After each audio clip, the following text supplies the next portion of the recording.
Dear students, today we'll start with the first poem of First Flight, that is Dust of Snow, written by Robert Frost.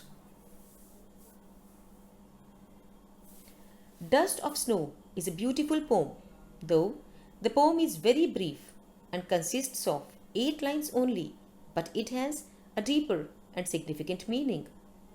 The poem highlights that sometimes in your life, small incidents occur which prove to be of a larger significance, and simultaneously it also throws light upon the unimaginable healing power of nature.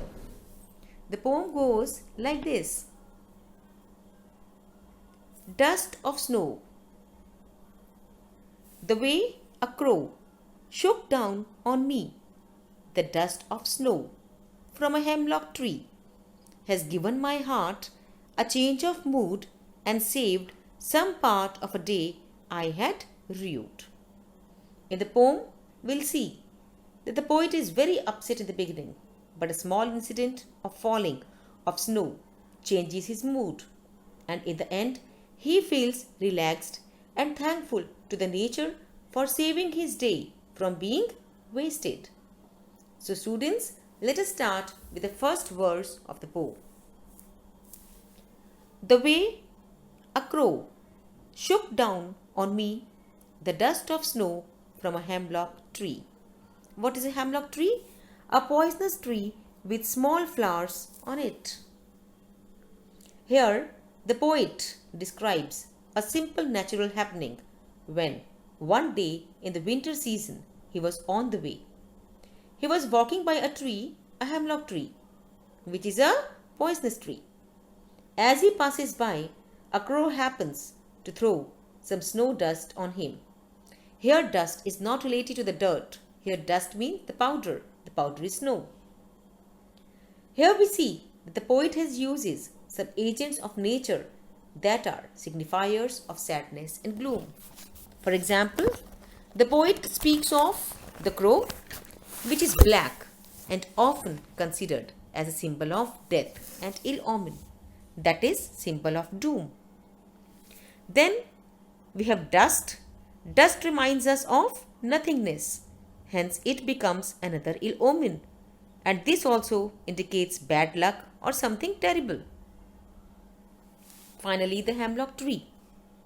The tree which was once used by Socrates to commit suicide. Socrates was a great philosopher. So it is also a symbol of bad luck, sadness and despair.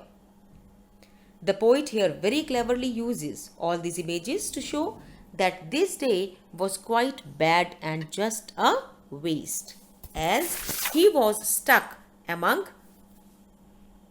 amples of ill omens.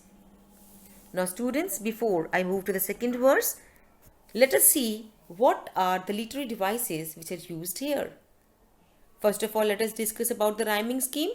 The rhyming scheme here will be AB, AB. Because if we see the line 1 and line 3, the last word will be crow and snow, and they are the rhyming pairs. And then in line 2 and 4, we'll see me and tree. These are also the rhyming words. So the rhyming scheme will be AB, AB. Next, the most important device which is used here is enjambment. What is enjambment? When the same sentence continues with the next line. For example, if we start from first line till fourth line, we will see that there is no punctuation mark and the same first line continues till the fourth line. That is, same sentence is running in 4 lines. So, it is enjambment. Let us see the second verse now and the final verse. In the previous verse, we had assumed that something bad will happen. But all the 3 things, that is the crow, dust of snow and hemlock tree, which are used for negative reference, have rather a good effect on the poet. And the falling of the snow on his head lifted his mood instantly. These 3 things have given a change of mood to his heart. So ironically, we can say that the poet feels delighted when the snow happens to fall on him. Now he feels that he had already spent his day in a bad mood, but the rest of it was saved from being wasted, as the falling of snow has lifted his mood instantly.